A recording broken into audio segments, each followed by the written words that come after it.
అందరికీ నమస్కారము. శ్రీ రాజరాజేశ్వరి జ్యోతిష నిలయము లబ్బిపేట విజయవాడ. ఈరోజు ఈ వీడియో ద్వారా శ్రీ వెంకటేశ్వర స్వామి వ్రత నియమాలు మరియు పద్ధతులలో 4వ భాగం చూస్తున్నాము. గత 3 భాగాలలో కూడా శ్రీ వెంకటేశ్వర స్వామికి ఎన్ని రకాల పద్ధతులలో వ్రతము చేయవచ్చు అనే విషయము తెలుసుకున్నాము.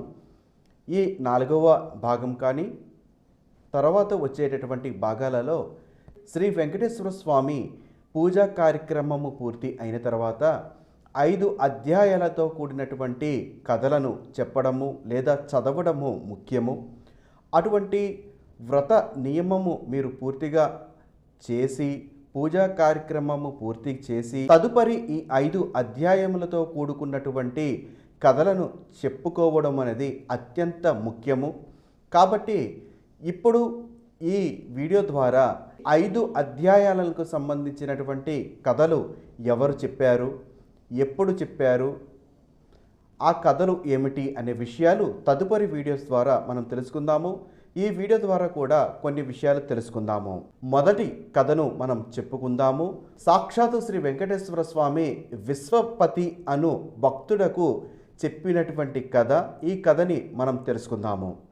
కలియుగంలో ఒకానొక శుభముహూర్తమున భూలోకమే వైకుంఠమైనటువంటి తిరుమల కొండపై విశ్వపతి అను భక్తునికి శ్రీనివాసుని రూపంలో వెలిసి శ్రీ వెంకటేశ్వర స్వామిగా భక్తుల చేత కొలవబడుతున్న శ్రీ నారాయణుల వారు శ్రీ వెంకటేశ్వర వ్రత కల్పము గురించి చెప్పాడు.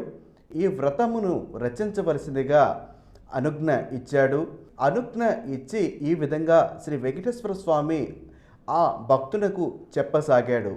ప్రియ భక్తుడా, విశ్వపతి అను నామధేయ ప్రియ భక్తుడు అయినటువంటి నీకు ఇప్పుడు ఒక విశేషమైనటువంటి వ్రతమును గురించి తెలియచేస్తున్నాను.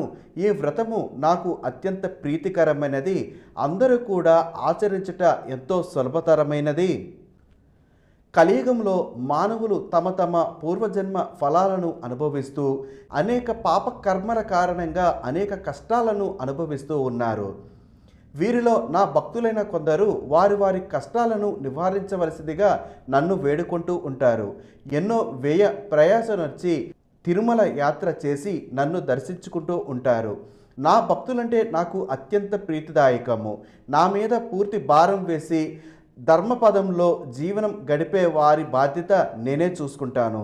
ఇప్పుడు నేను వివరిస్తున్న ఈ వ్రతము శ్రీ వెంకటేశ్వర వ్రతకల్పం అనే పేరుతో ప్రసిద్ధి పొందగలదు అని తన భక్తులకు తెలియచేశాడు. తదుపరి ఏ విషయాల గురించి శ్రీ వెంకటేశ్వర స్వామి తన భక్తులకు చెప్పాడు అనే విషయం గురించి 5వ భాగంలో తెలుసుకుందాము.